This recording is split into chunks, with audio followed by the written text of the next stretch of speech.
Okay, ये इस chapter का लास्ट टॉपिक है बच्चों, एक्सक्रेशन। इसको समझेंगे। देखिए, excretion is the process by which the waste product produce during metabolism activity is remove from the body. That means एक तरीके का वेस्ट है। एक्सक्रेशन एक ऐसा प्रोसेस है जिसमें आपका जो वेस्ट प्रोडक्ट रहते हैं उसको शरीर से बाहर किया जाता है थ्रू द वो कैसे वेस्ट प्रोड्यूस कहाँ होते हैं, मेटाबॉलिज्म एक्टिविटी के थ्रू प्रोड्यूस होते हैं, और उसको हमें बॉडी से बाहर करना रहता है। और उसमें आपका फर्स्ट, और यदि 2-3 मैं बात करूं तो आपका आ जाएगा यूरिन प्रोडक्शन, दूसरा आ जाएगा आपका स्वीट प्रोडक्शन दैट मीन्स पसीना, और हो गए, ये इंसानों की बात हुई। तीसरा आप यदि मैं प्लांट की बात करूं तो प्लांट में आपका आ जाएगा गम, रेजिन। ओके, तो ये और लिक्विड, ये 3 अलग अलग तरीके के जो मैंने प्रोसेस बताई वो आपको प्लांट के केसेस पर एक्सक्रेशन देखने को मिलेगा, और एनिमल मैंने तो बताया दिया, यूरिन फॉर्मेशन और दूसरा होता है स्वीट का फॉर्मेशन। ओके, वो वेस्ट है। इन यूनिसेलुलर ऑर्गेनिज्म में जो वेस्ट प्रोडक्ट रहता है वो रिमूव किए जाते हैं from the cell into the surrounding by the diffusion. That means जो सिंगल सेल वाले ऑर्गेनिज्म हैं तो उसमें भी एक्सक्रेशन प्रोसेस होता है, बट डायरेक्टली होता है। कैसे? सेल से डायरेक्टली डिफ्यूजन प्रोसेस के थ्रू सराउंडिंग में रिलीज कर दी जाती है। बट मल्टी सेलुलर ऑर्गेनिज्म की बात करें तो मल्टी सेलुलर ऑर्गेनिज्म में स्पेशल टाइप के स्पेशल ऑर्गन रहते हैं उस काम को अंजाम देने के लिए, जिसको कि आप लोग किडनी सिस्टम बोलते हो। आगे बढ़ेंगे। देखिए, एक्सक्रेशन इन ह्यूमन पे देखिए, ये बहुत अच्छे तरीके से समझ में आएगा, तब समझ में आगे आपको चीज़ें आएंगे। एक्सक्रेशन सिस्टम में आपके पेयर ऑफ किडनी शामिल रहते हैं, जिसमें 2 किडनी शामिल रहेंगे।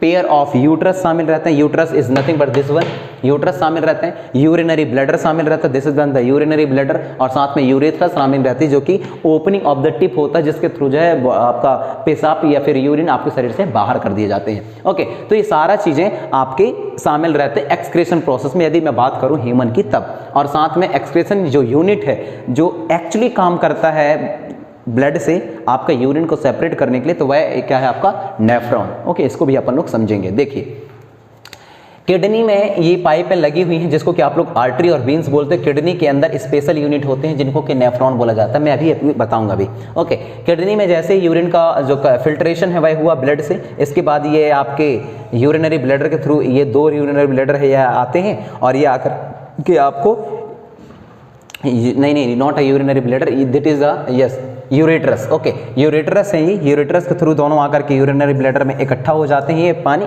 जो वेस्ट वाटर है, दैट इज अ यूरिन। और उसके बाद में आपका थ्रू द यूरेथ्रा के थ्रू जो है यहाँ ओपनिंग टिप होती है जिसको आप लोग ये बोलते हैं, और यहाँ के थ्रू जो है यह शरीर से बाहर कर दिए जाते हैं। तो ये मेल और फीमेल दोनों के केसेस पर कुछ इसी तरीके के आपको डायग्राम देखने को मिलते हैं एक्सक्रेशन सिस्टम पे। ओके, देखिए, यहाँ से वाटर जो ब्लड है वहाँ से यूरिन को कलेक्ट किया गया किडनी के द्वारा, किडनी के अंदर आपका नेफ्रॉन है, और ये आपका ये वाले हिस्से से जिसको आप लोग क्या बोलते हैं, यूरेटर बोलते हैं, इसके थ्रू जो है आपका यूरिनरी ब्लैडर में आकर कलेक्ट हो गया, और यहाँ से यूरेथ्रा के थ्रू शरीर से बाहर। ओके, आगे देखिए, यहाँ आपको समझ में आने लगेंगे चीज़ें। ह्यूमन एक्सक्रेशन सिस्टम पे और कौन कौन सी चीज़ें हैं तो खुद समझ में आ जाएगा ये। देखिए, किडनी के पेयर ऑफ किडनी रहते हैं, एक ही है। ओके, अब देखिए, किडनी के ऊपर एक छोटा सा ये आपको दिखाई दे रहा हो जिसको कि आप लोग एड्रिनल ग्लैंड बोलते हो। ओके, उसकी अब एक किडनी को यदि ट्रांसवर्स सेक्शन किया जाए, टीएस निकाली जाए, आधा हिस्सा काट दिया जाए, तो उसके अंदर देखेगी चीजें कैसे। मेड्यूला दिखाई देता है, कॉर्टेक्स वाला हिस्सा रहता है, रेनवल पेल्विक रहता है, रेनवल वेन्स रहता है, रेनलरी आर्टरी शामिल रहते हैं। ओके, और साथ में इन किडनी के अंदर आपका नेफ्रॉन का स्ट्रक्चर रहता है बच्चों, जो कि आपके सामने ये है नेफ्रॉन का स्ट्रक्चर। नेफ्रॉन में होता क्या है बच्चों, प्रोसेस क्या है इसका नेफ्रॉन का। ओके, तो नेफ्रॉन का ये वाला जो हिस्सा रहता है जिसको कि आप लोग ग्लोमेरुलस बोलते हो, ये आपका कनेक्ट रहता है किसके साथ में, ब्लड वेसल्स के साथ में, जिसके आर्टरी की बोलते हो आप लोग। ओके, तो आर्टरी के अंदर जब ये ग्लोमेरुलस वाले हिस्से से आर्टरी गुजरता है तो आपको पता है डिफ्यूजन प्रोसेस, कि डिफ्यूजन में होता क्या है। डिफ्यूजन में जो पार्टिकल ऑफ मूवमेंट है, पार्टिकल हैं सब्सटेंस के, वह मूव हो जाते हैं हायर कॉन्सेंट्रेशन रीजन से लोअर कॉन्सेंट्रेशन रीजन की ओर। तो आपके जो ब्लड है वह एक तरीके का हायर कॉन्सेंट्रेशन रीजन है, तो यहाँ से जो आपके यूरिन पार्टिकल है वो यूरिन है वह किसकी ओर पास हो जाएंगे, ग्लोमेरुलस की ओर पास हो जाएंगे। और ग्लोमेरुलस जो है इन सब को ये पाइप लगी हुई है येलो कलर की, इन सबको कलेक्ट कर देता है किसको, कलेक्टिव डक्ट में। और कलेक्टिव डक्ट जो है, कलेक्टिव डक्ट में आपके कलेक्ट कर देता है। कलेक्टिव डक्ट जो है आपके इस ये किडनी के ये वाले हिस्से से जुड़े रहते हैं जिसको कि आप लोग यूरेटर बोलते हो, यूरेटर बोलते हो। यूरेटर से जुड़े रहते हैं कौन, आपके कलेक्टिव डक्ट। कलेक्टिव डक्ट में जब यूरिन इकट्ठा हो गया तो वो उसको पास अप कर देता है किसके द्वारा, किसके थ्रू, यूरेटर के थ्रू। और यूरेटर आपके किससे लगी हुई, यूरिनरी ब्लैडर से कनेक्ट है। यूरिनरी ब्लैडर में यूरिन इकट्ठा हुआ और उसके बाद में यूरेथ्रा के थ्रू ये शरीर से बाहर कर दिए जाते हैं। तो मेरे ख्याल से नेफ्रॉन का स्ट्रक्चर भी और इसका क्रियाकलाप भी आपको समझ में आया होगा।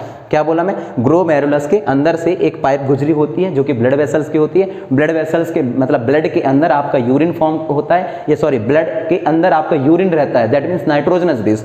तो नाइट्रोजनस बेस ब्लड के अंदर है तो वहां हायर कॉन्सेंट्रेशन रीजन होगा वो, ओके। लोअर कॉन्सेंट्रेशन रीजन क्या होगा, ग्लोमेरुलस की थिक वॉल, ओके। तो यहाँ डिफ्यूजन प्रोसेस होता है, that means higher concentration level से लोअर कॉन्सेंट्रेशन लेवल की ओर particle of the substance move हो जाते हैं। इसी वजह से ब्लड पाइप से आपका ग्लोमेरुलस की ओर जो यूरिन पार्टिकल, यूरिन सब्सटेंस है वो पास हो जाते हैं। और जो आपका ग्लोमेरुलस वाला हिस्सा ये आपके कलेक्टिव डक्ट से कलेक्ट रहता है, इसमें आकर के यूरिन भर गया और ये कनेक्ट रहता है आपके किससे, यूरेटर से। तो यूरेटर जो है आपके यूरिनरी ब्लैडर में आकर के पूरा जो यूरिन है उसको छोड़ देगा और यूरेथ्रा के थ्रू जो है शरीर से बाहर कर दिए जाते हैं। ओके, आगे बढ़ेंगे।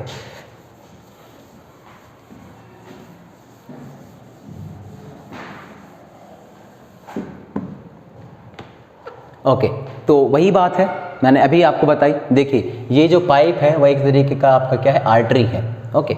और इसको बोमेन कैप्सूल बोला जाता है, बोमेन कैप्सूल। और ये वाला हिस्सा जो ये यहाँ से यहाँ तक है इसको बोला जाता है ग्लोमेरुलस। तो बोमेन कैप्सूल ये जो आपका येलो कलर का दिखाई दे रहा है बच्चों, और इसको बोला जाता है कलेक्टिंग डक्ट। मैंने अभी आपको बताया था कलेक्टिंग डक्ट। तो ये यहाँ से ब्लड ऐसे गुजरा और यहाँ से ये ब्लड जो है फिर वापस ऐसे आकर के यहाँ से निकल जाते हैं। तो जो ब्लड के अंदर यूरिन रहता है वह आपके वुमेन कैप्सूल ऑब्जर्व कर लेता through the process of diffusion, अभी मैंने बताया उसको। और ये आकर के पूरा कलेक्ट हो जाता है आपका किसमें, कलेक्टिव डक्ट में। कलेक्टिव डक्ट किससे कनेक्ट रहता है, आपका यूरेटर से कनेक्ट रहता है। और यूरेथ्रा जो है यूरिनरी ब्लैडर से कनेक्ट रहता है और यूरिनरी ब्लैडर से यूरेथ्रा के थ्रू शरीर से बाहर कर दिए जाते हैं यूरिन, ओके। ये आपका नेफ्रॉन के स्ट्रक्चर इंपॉर्टेंट क्वेश्चन है, ये हमेशा पूछा जाता है। आगे बढ़ेंगे। ओके, नेफ्रॉन का काम क्या है, एक्सक्रीशन इन प्लांट क्या है। तो इसका तो मैंने बता दिया है आपको, एक्सक्रीशन इन प्लांट के बारे में पढ़ लेते हैं। Okay, in plant the gases waste produce during the respiration, okay. तो जो प्लांट के केस में है तो इसमें प्लांट के केसेस में जो है gas as a waste produce होते हैं through the process of respiration, जिसमें कार्बन डाइऑक्साइड गैस आपका सोखा जाता है प्लांट के द्वारा और ऑक्सीजन गैस निकाली जाती है। तो ऑक्सीजन गैस भी एक तरीके का वेस्ट प्रोडक्ट हुआ किसके लिए, प्लांट की, तभी तो वो रिलीज करता है। यदि वो वेस्ट नहीं होती तो रिलीज क्यों करता, okay.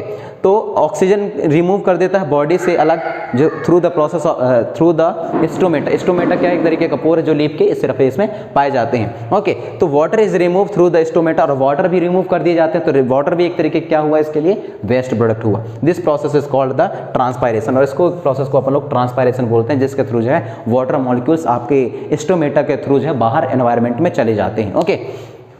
Some waste product can store in the leaves and the remove from the when the leaf dry and the fall off. That means कुछ जो वेस्ट हैं, प्लांट वेस्ट हैं, वो आपका लीफ में कंटेन रहते हैं। जब कभी भी लीफ टूट करके वहाँ से निकलता है तो वेस्ट जो है निकल जाते हैं या फॉलन ऑफ हो जाते हैं, गिर जाते हैं। Some waste produce are the stored in the vacuum, some waste produce like a gum and the resin। और कुछ जो वेस्ट होते हैं प्लांट वेस्ट, जिसके बारे में मैंने आपको पहले ही बताया था कि वो रेजिन हो सकते हैं, गम हो सकता है और कुछ लिक्विड हो सकते हैं, ओके।